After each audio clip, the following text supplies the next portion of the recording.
Lucas 22, versículo 24.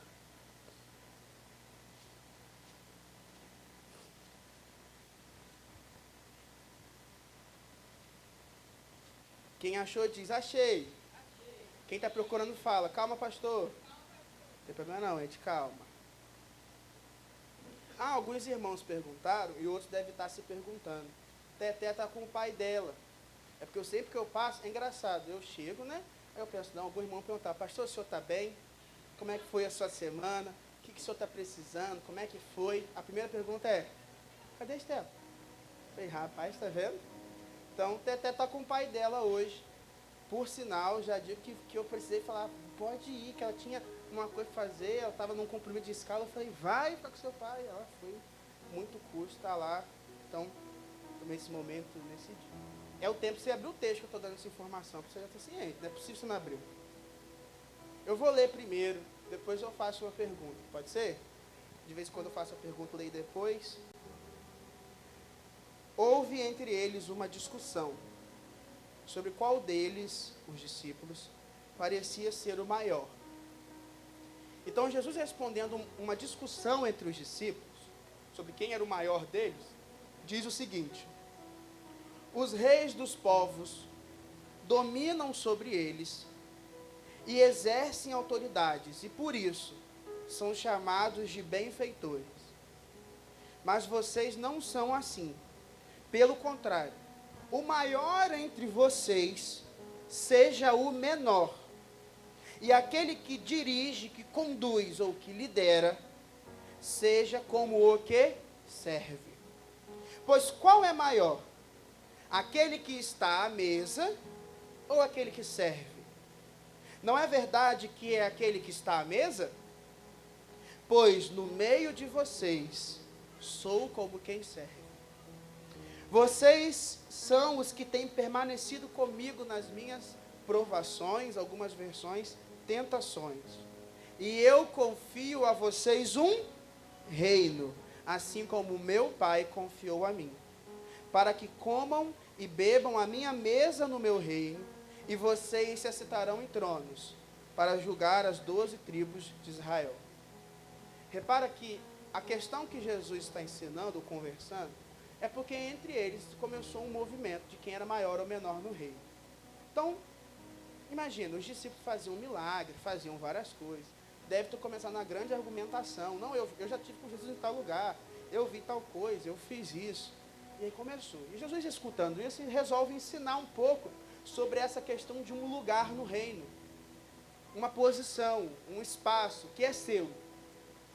E existe um livro, que ele é muito bom, e o tema dele é o reino de ponta cabeça. A afirmação desse livro é a seguinte: se eu comparo o mundo atual, a política atual, os reinos que conhecemos agora, ou dos livros de história, ou dos filmes de Hollywood, e eu coloco do outro lado o reino de Deus, é como se o reino do Senhor estivesse de ponta cabeça. Os seus parâmetros e critérios estão invertidos. E um dos exemplos desse critério de ponta cabeça é que durante a explicação de Jesus, ele fala que o maior é o menor.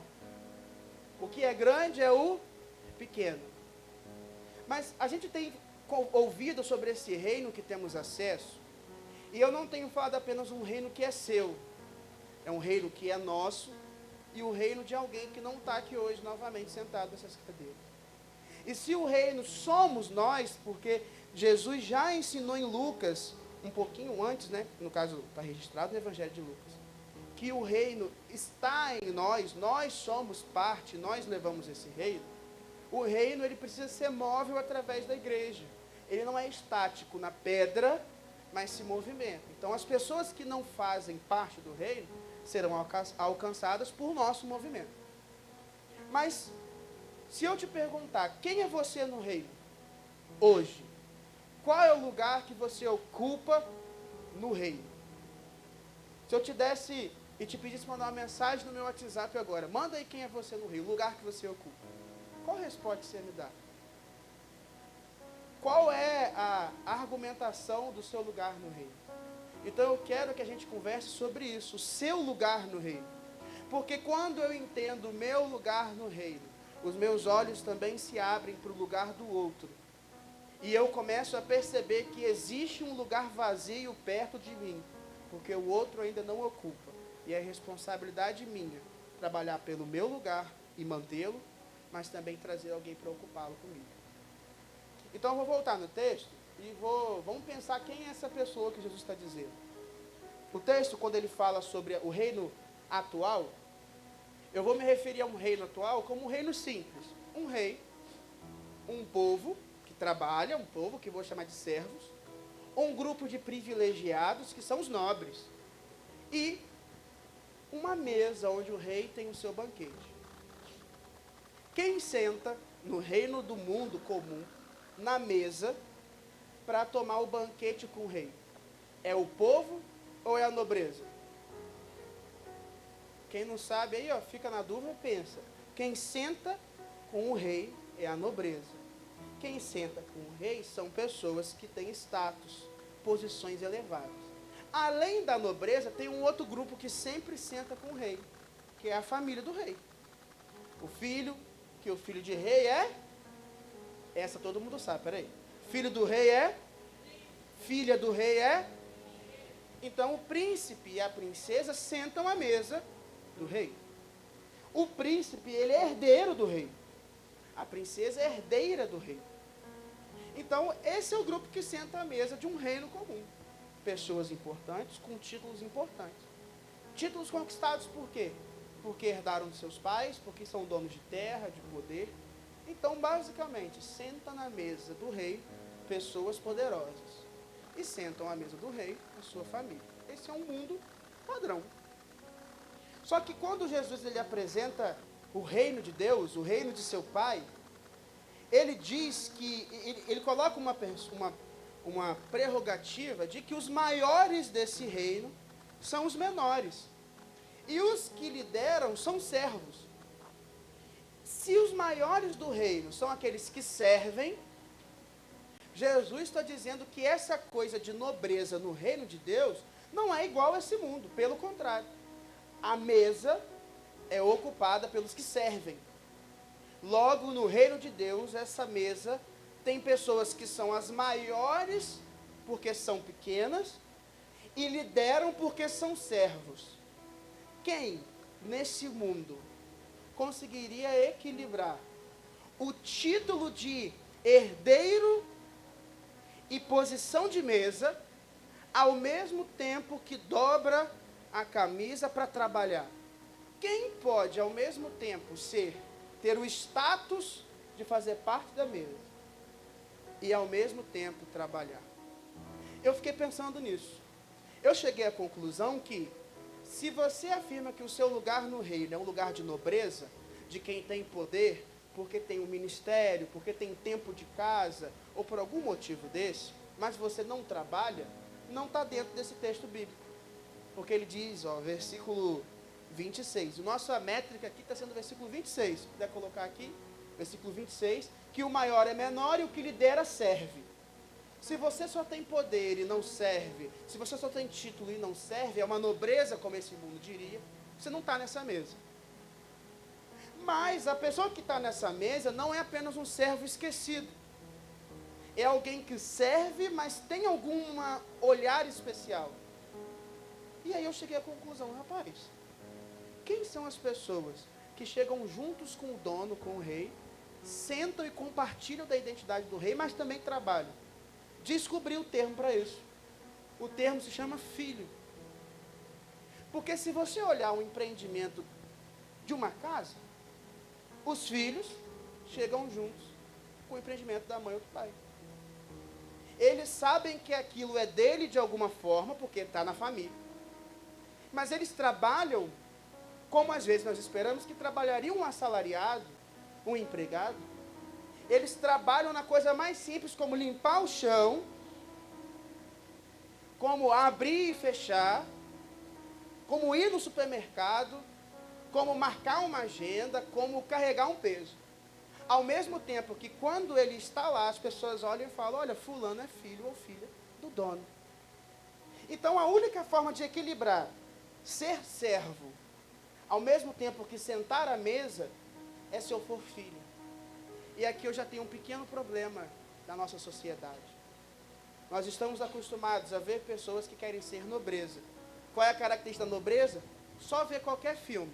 A nobreza é geralmente um pessoal que nos filmes, ou numa novela, ou numa série, é um pessoal nariz em pé.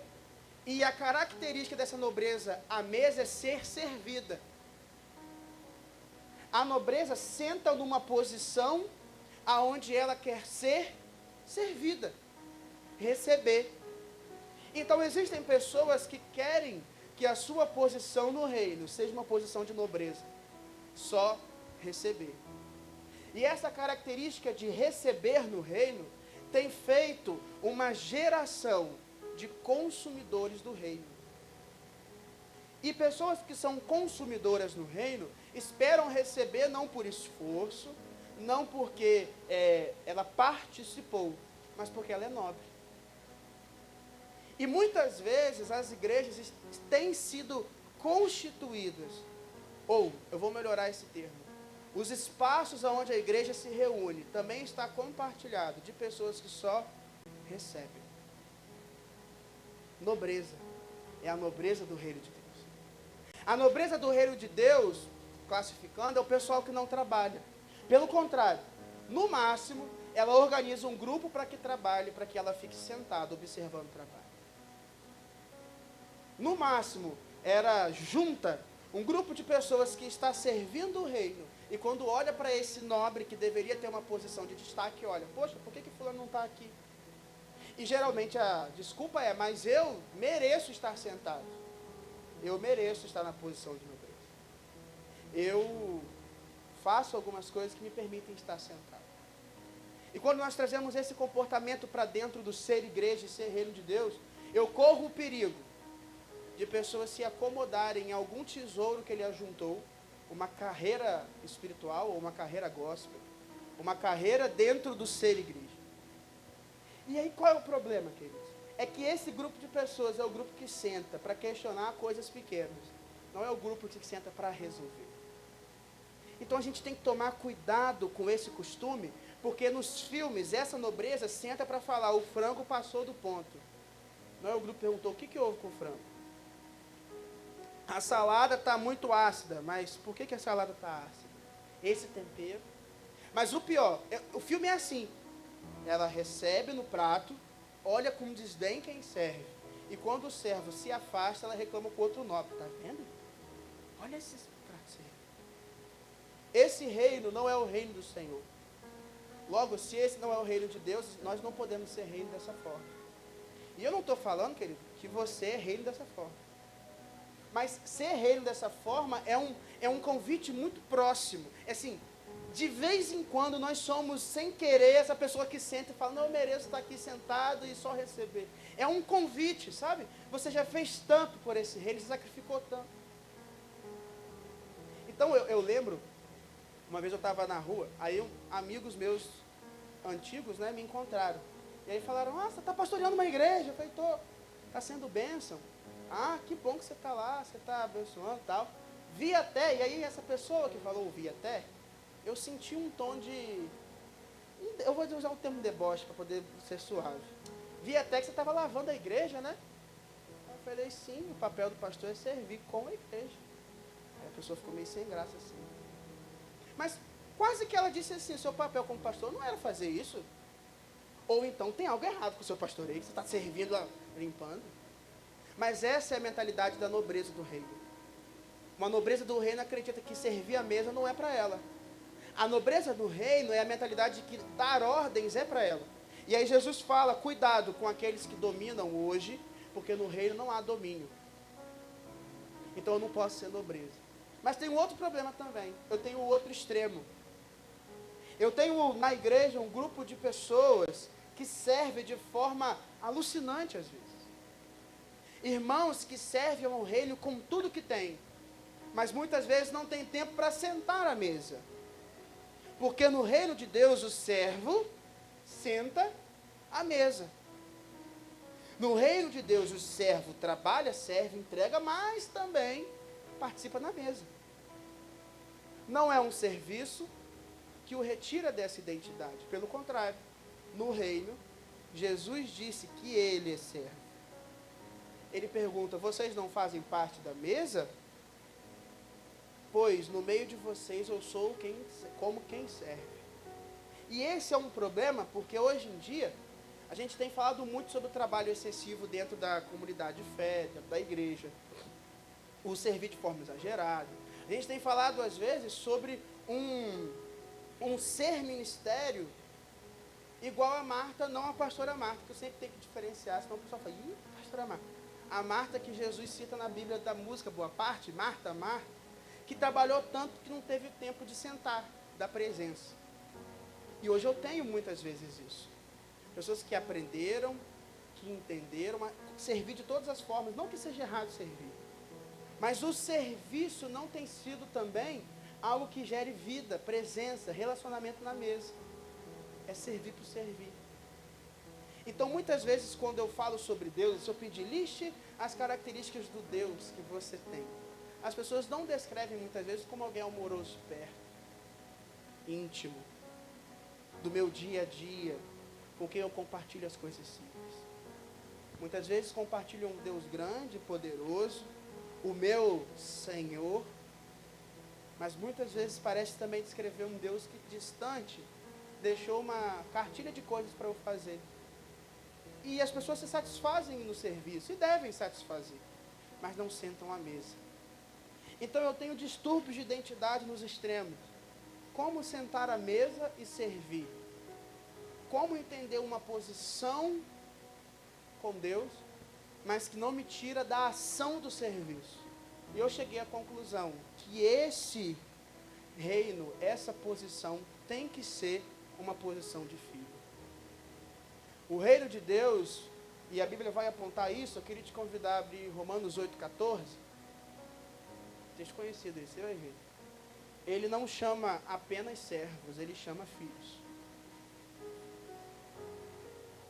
Então a sua posição, a sua resposta, o seu lugar no reino, precisa ser a seguinte resposta: o meu lugar no reino é como filho de Deus, ou o meu lugar no reino como filha de Deus. Vamos fazer um exercício?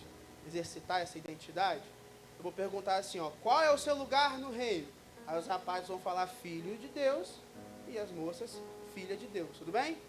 1, 2, 3, qual é o seu lugar no reino? Vamos exercitando hoje. Pois todos os que são guiados pelo Espírito Santo são filhos de Deus. Versículo 15.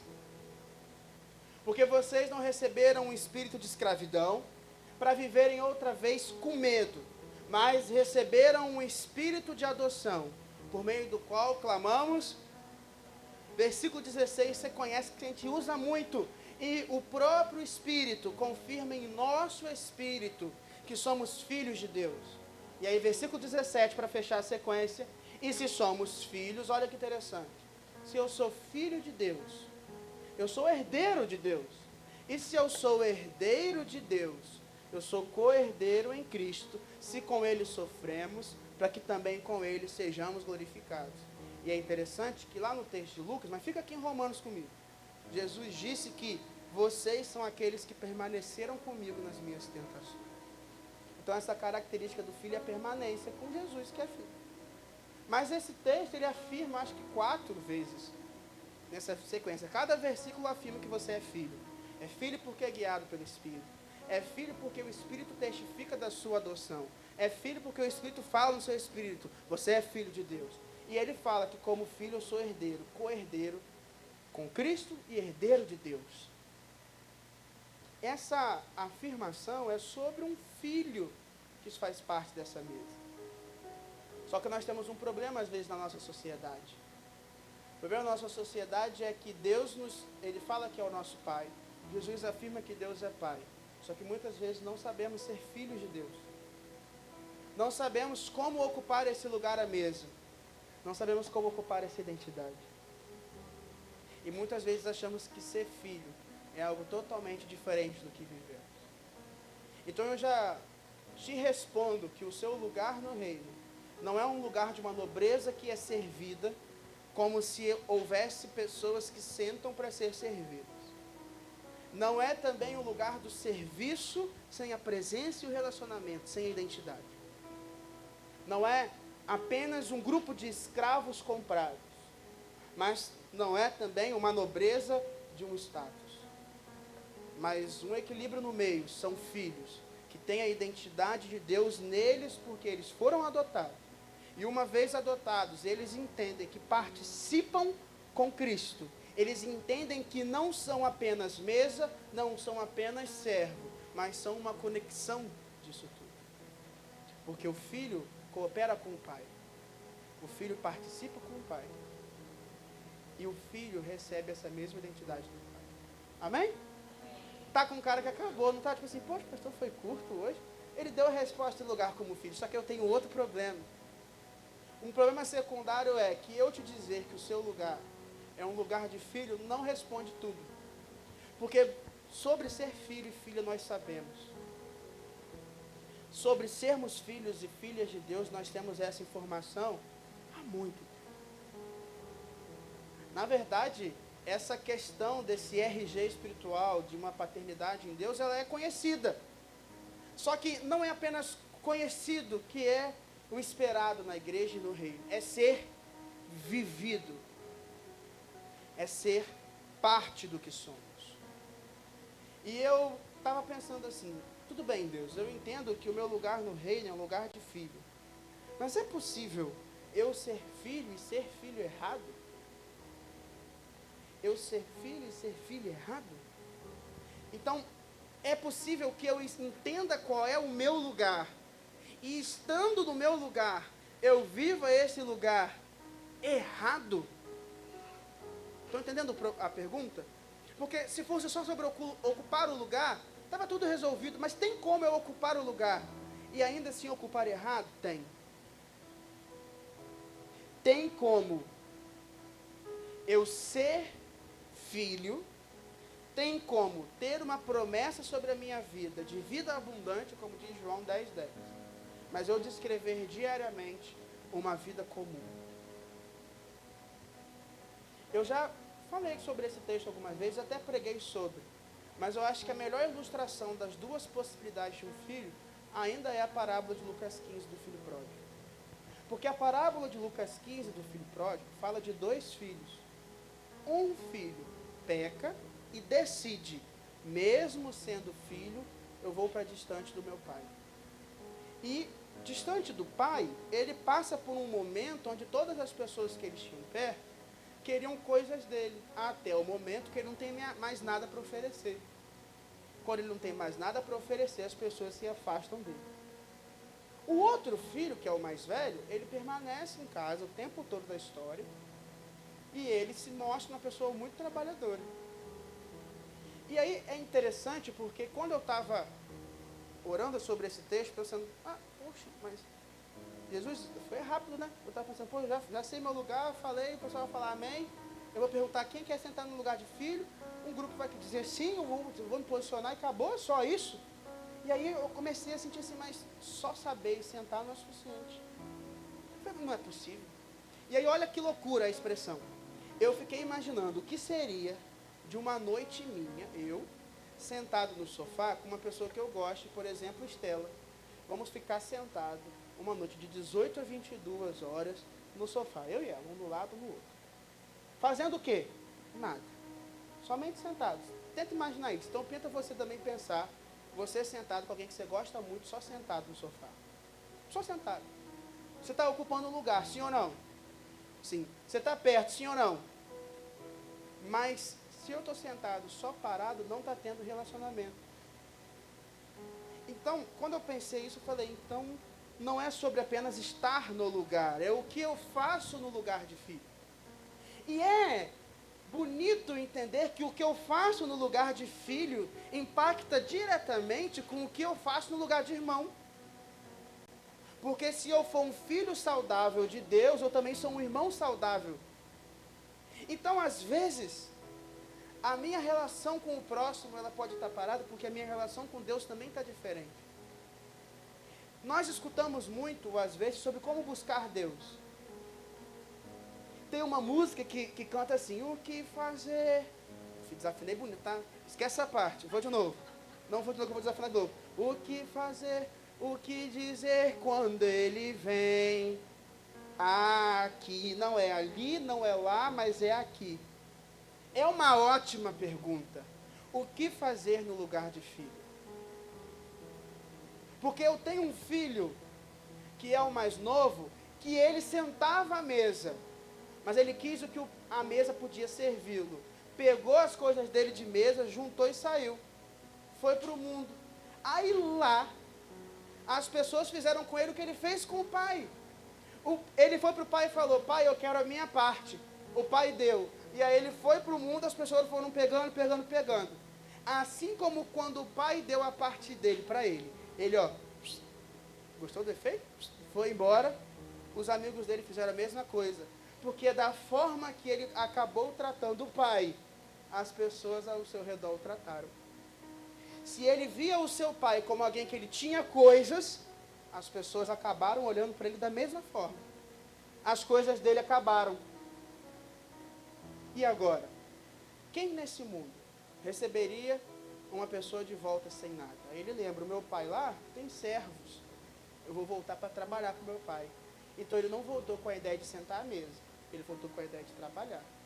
Quando ele chega, pedindo perdão, o pai fala: bora, toma um anel, toma roupa nova, toma sandália. Ou seja, tudo bem que você quer trabalhar, mas o seu lugar também é de mesa. Então, às vezes, a minha relação com as pessoas pode estar fora, porque o reino não é sobre o que eu dou, nem sobre o que eu recebo, mas é o que eu compartilho. Eu lembro que a gente teve, eu não vou lembrar a data, mas o domingo. A pastora Érica pregou no domingo, que foi no domingo do retiro. A data eu sou ruim, mas foi a conclusão do retiro aqui. E foi sobre o modo de vida compartilhar. E quando a pastora apresentou assim, a gente estava sentado na mesa. Uma mesa elegante de plástico, assim, que estava no retiro, tipo, nossa, uma elegância, sobre o modo de vida compartilhar. E ela trouxe vários modos de vida aqui, que às vezes nos prejudicam de entregar, e às vezes de se excluir, se isolar. Mas falou assim, mas o nosso modo de vida é compartilhar. Eu fiquei com isso, compartilhar. Aí eu fiquei compartilhar, tudo eu estava compartilhando. Se você mandasse um rios para mim, eu compartilhava, porque eu estava compartilhando. Aí de tanto eu pensar sobre o que eu posso fazer para compartilhar, e como eu posso, como igreja, compartilhar. Aí quinta mudou. Compartilhar. Como quinta pode ser compartilhado? Quinta agora compartilha. Como compartilhar? Mas o compartilhar significa que eu dou o que eu tenho e recebo o que você tem. Nós compartilhamos. Talvez você tenha aprendido a viver de uma forma de partilhar. Mas eu vou dar um termo diferente, de doar. Você entregou o que você tem. E existe um momento da vida que a gente tem muito para dar. Mas existe um momento da vida que a gente não tem. Se nós vivemos de compartilhar, mesmo que eu tenha pouco ou que eu tenha muito, nós estamos compartilhando. Vai ter uma noite que naquela reunião do compartilhar eu tinha pouco. E não foi um problema, porque você já está acostumado a compartilhar o que você tem. E vai ter uma noite que você vai estar comigo tendo pouco. E não é um problema, porque naquela noite eu tenho. Então não tem problema se hoje à noite a gente saísse para lanchar e você fala assim: pastor, paga o meu hambúrguer aí. Não vem todo mundo não, que eu não tenho dinheiro para isso não. Mas uma pessoa, antes, né? Paga o hambúrguer aí hoje, que depois, meu amigo, fique em paz. Eu pago o hambúrguer. Às vezes, ó, Fernanda é a melhor pessoa que eu tenho para isso, porque eu esqueço. Quando ela fala assim: compra um hambúrguer, eu pago. Tá bom, eu esqueço. Do nada cai um pix. Que dinheiro é esse? Eu falo: Fernando, Deus abençoe, Fernando. Cai um dinheiro agora, não, aquele é disso. Porque quem compartilha e vive uma relação de compartilhar, não está ligando o que é seu. No final das contas é nosso. Mas esse mais novo tinha o lugar de filho. Mas ele era o filho que só recebia, ele era o filho da nobreza. E as pessoas se relacionaram com ele como nobreza. Um dia ele entendeu que estava errado e voltou. E é interessante porque ele cai em si e volta para o lugar correto. Mas a volta dele para o lugar correto só acontece quando ele entende e fala com o pai sobre o lugar dele. Ele entendeu e volta. Eu vou falar com meu pai. Meu pai fala: agora que você não tem, e o que era seu merecido já não tem mais, vem cá, continua sendo meu filho. Eu fico imaginando ele pensando assim: eu posso voltar para a mesa mesmo que eu não tenha? Pois é. A mesa do reino de Deus é sobre quem você é, não o que você tem. É diferente, lembra? O reino é de ponta cabeça. Enquanto o reino desse mundo, você compra um lugar com o seu trabalho, com o status, você tem que ter algo antes do seu nome. Como assim? Tem que ser um doutor, tem que ser um presidente, tem que ser um meritíssimo, tem que comprar alguma coisa antes do seu nome. Você tem que ter um nome diferente, sabe? Só se olhar os nomes artísticos, gente. É um pessoal com um nome muito diferente que bota um nome e você fala, ué? Porque o nome comum parece que não pode ser um nome artístico. Então a pessoa muda, e Jesus fala, não, na minha mesa não é sobre isso. Só que tem o contrário, porque tem o filho mais velho. O filho mais velho vive o oposto. Enquanto o filho mais novo pegou tudo e levou com ele, dá a entender que o filho mais velho nunca pegou nada e estava lá. Porque quando o filho mais novo tem a festa para ele, festão, tá? Rapaz, um festão. O filho mais velho estava trabalhando. Volta do trabalho, escuta da festa e fica indignado. E o argumento que ele usa com o pai é assim, eu nunca ganhei um novilho, um animal para fazer uma festa. E eu estou com o Senhor essa vida toda trabalhando. Ó, o filho mais novo estava com a mentalidade de receber, foi embora, perdeu também, porque as pessoas queriam receber dele. O mais velho não. A mentalidade dele estava no serviço, na obediência, no trabalho. Ele tinha um lugar de filho, mas trabalhava muito, servia muito, servia muito. E dá a entender que ele estava esperando uma recompensa. Ele queria uma resposta. Mas se ele era o filho, só tinha ele e o pai nessa história, ele devia jantar com o pai, ele devia estar perto do pai, estava junto. Mas ele estava querendo alguma coisa a mais, querendo algo mais. E não recebia esse a mais.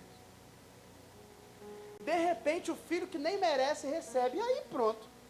Estava no limite ele não receber. O outro que não merece recebeu. Vou falar com o papai.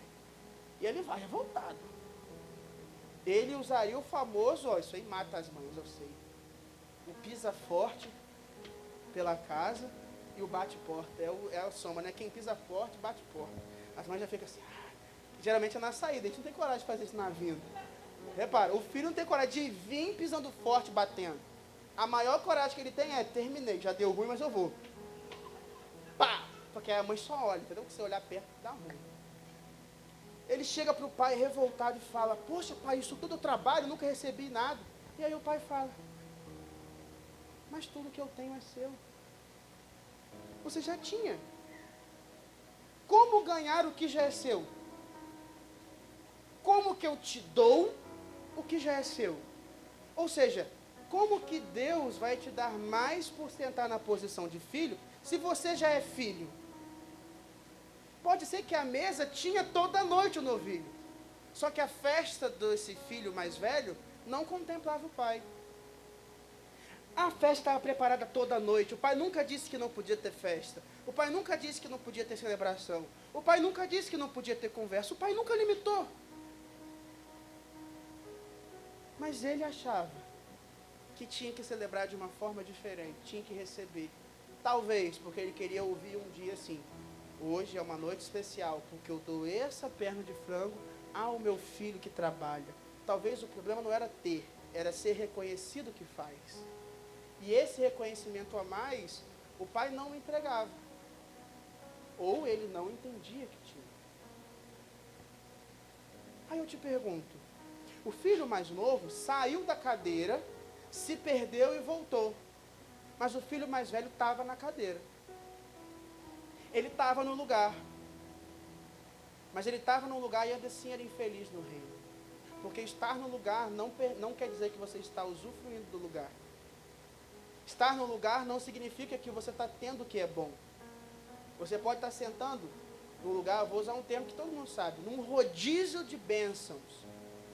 O garçom passa com toda a sorte de bênçãos.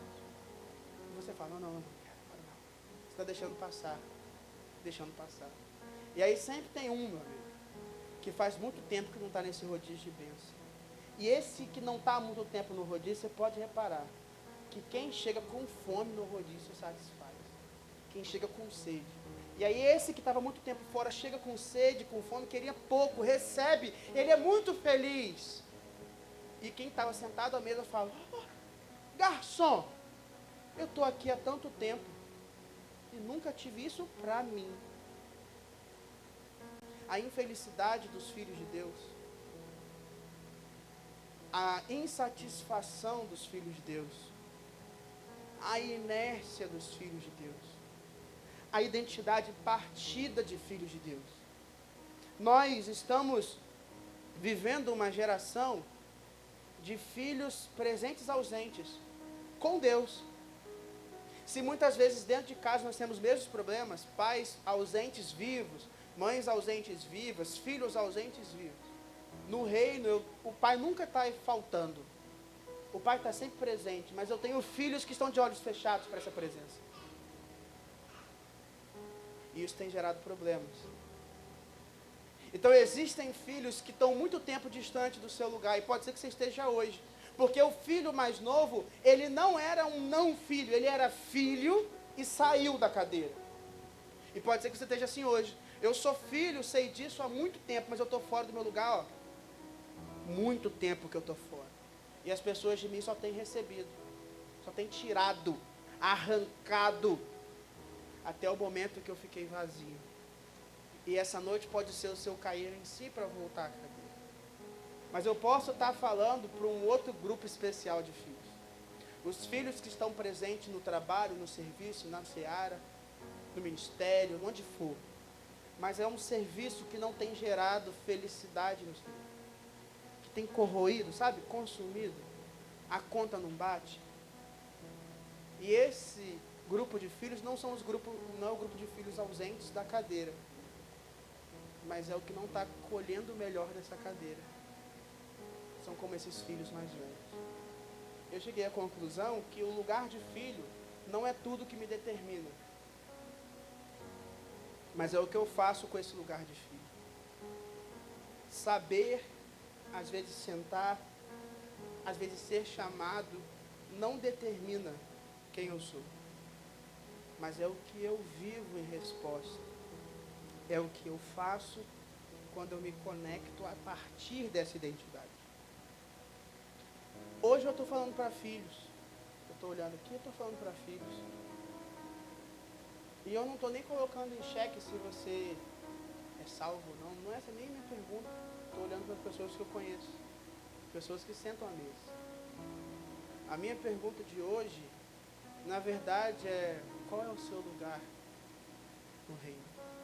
Se eu fizer aquela mesma brincadeira de perguntar, vamos exercitar a identidade. Quem é filho, fala que é filho. Quem é filha, fala que é filha. Você vai ter o mesmo ímpeto para declarar de novo, depois de perceber que sentar na cadeira não determina você? Eu quero pedir que todos fiquem de pé, por favor. Por enquanto, o Ministério Louvor não precisa vir. Porque eu sei que é assim, é o gatilho. Fiquem de pé, ó. Ramon já vem aqui já. Fiquem de pé, já vem pulando a merda. Quando o pastor olhar, já está tudo aqui.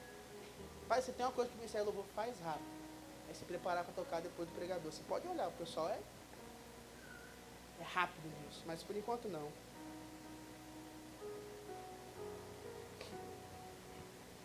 Eu acho que no leque de perguntas que eu já fiz aqui, domingos pós-pregação, essa é uma das mais difíceis.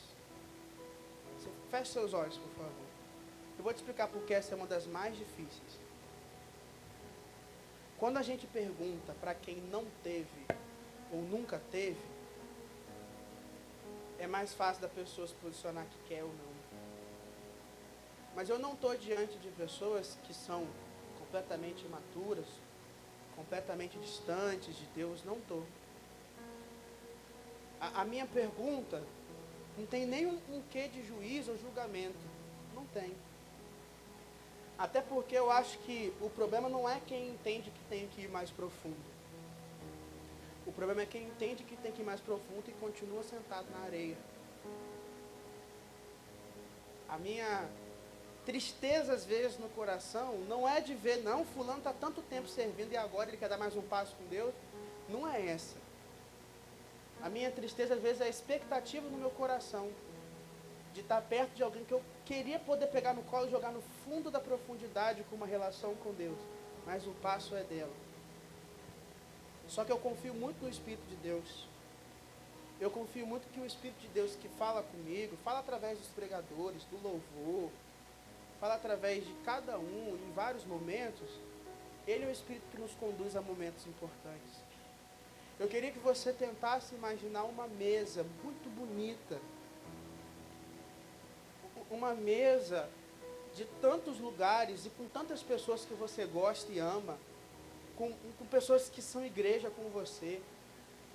Pessoas que às vezes você foi usado para alcançar. Pessoas que te alcançaram, sabe? E essa mesa na ponta tem o ser mais maravilhoso que já pôde ser citado, que é Deus. E você está então nessa mesa, mas você ainda não está sentado na cadeira, sabe? Você está olhando para uma cadeira vazia, assim, você está em pé nela.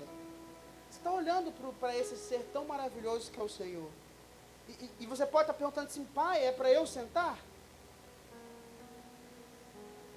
E aí o pai fala, sim, meu filho, é para você sentar.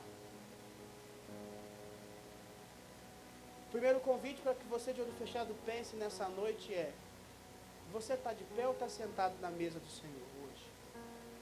Está fazendo parte desse banquete dos filhos do Senhor? Eu quero fazer uma primeira oração em relação a isso. Oração para quem se encontra hoje distante da cadeira, distante do lugar, como aquele filho mais novo que estava perdido. E do seu lugar, eu só quero pedir que você levante a sua mão. Eu falo, Deus te abençoe e ore. Existe alguém que entende que está distante dessa cadeira? E hoje, não, eu vou sentar nessa cadeira hoje. Eu estava longe, mas Deus puxou a cadeira para mim. Eu estou voltando para a cadeira do meu Senhor. Eu quero ser filho não apenas nominal, mas eu quero participar dessa mesa. Existe alguém que dá esse passo por alguma circunstância? Você pode levantar a sua mão.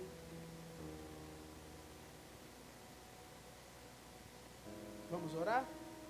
Senhor, meu Deus, meu Pai, eu quero em primeiro lugar pedir por aquele que vê uma cadeira vazia com o seu nome preparada para ele ou para ela, mas por algum motivo não está sentada.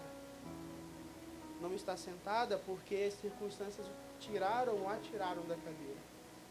Meu Pai, hoje é uma noite que o Senhor nos chama para estar perto, para ser parte, para viver na presença, para nos recolocar num lugar de direito. Não nos permita, Senhor, sair daqui, fora do lugar que o Senhor tem para nós. Em nome de Jesus. Amém. Permanece de olho fechado. Eu vou considerar então que no seu pensamento da mesa do Senhor, da família de Deus, você está sentado na cadeira, está confortável na cadeira, mas quando você olha para essa mesa, você percebe que não tem vivido por completo todas as bênçãos de ser filho. E a sua percepção pode ser olhando outros dos seus irmãos tão felizes e você não conseguindo se conectar com essa felicidade. Tantos dos seus irmãos com vidas abundantes e você hoje não está experimentando isso. É de às vezes você olhar o seu pai, o Senhor, e ver, mas fulano está tão pertinho e eu pareço tão... Estou vivendo algo errado com ele. Eu estou vivendo menos do que eu posso. Algo está me limitando. Algo está estreitando. Algo está me afastando. Eu não estou vivendo tudo aquilo que eu podia estar vivendo com o Senhor. Eu sei o meu lugar. Eu estou no meu lugar. Mas não estou vivendo tudo o que eu podia viver nesse lugar de filho. Existe alguém hoje que entende que não está vivendo tudo no seu lugar como filho? Eu só peço que novamente, levanta a sua mão, para que eu fale um Deus te abençoe. Deus te abençoe, pode abaixar. Deus te abençoe, pode abaixar. Mais alguém? Deus te abençoe, pode abaixar. Tem mais alguém? Mais alguém entende que não está vivendo tudo que poderia viver como filho, e nessa noite não quer sair em falta? Ah, mais alguém? Vamos orar, Deus te abençoe. Senhor, meu Deus, meu Pai, eu quero te agradecer, porque o Senhor é o mesmo que prometeu uma vida completa e abundante no Senhor. E é também o mesmo que nos chama para perto. Pai, obrigado, porque o Senhor nos quer perto, nos quer com intimidade, nos quer conectados a Ti, nos quer recebendo tudo aquilo que o Senhor tem de promessa para nós. Mas por motivos complexos e cada um entende o seu, apesar de sentado, não estamos vivendo tudo que o Senhor tem. Pai, quebra todas as limitações, retira todos os bloqueios. Pai, transforme o olhar e a percepção dos seus filhos, que ainda vivem parte daquilo que o Senhor tem para eles. Para que nós possamos ser filhos não apenas de um lugar, mas filhos de uma presença. Não apenas um lugar na mesa, mas um relacionamento a partir desse lugar na mesa. Pai, nós acreditamos que ser puro é ser transformado por estar perto do Senhor. E nós queremos experimentar essa transformação nessa noite também. E eu te agradeço porque o Senhor nos convida. Convida aqueles que estão bem a permanecer, mas aqueles que precisam dar um passo a se aproximar. E obrigado, porque o Senhor é bom e sempre tem um espaço para todos nós. Muito obrigado por tudo, em nome de Jesus. Amém. Eu queria viver um momento diferente agora.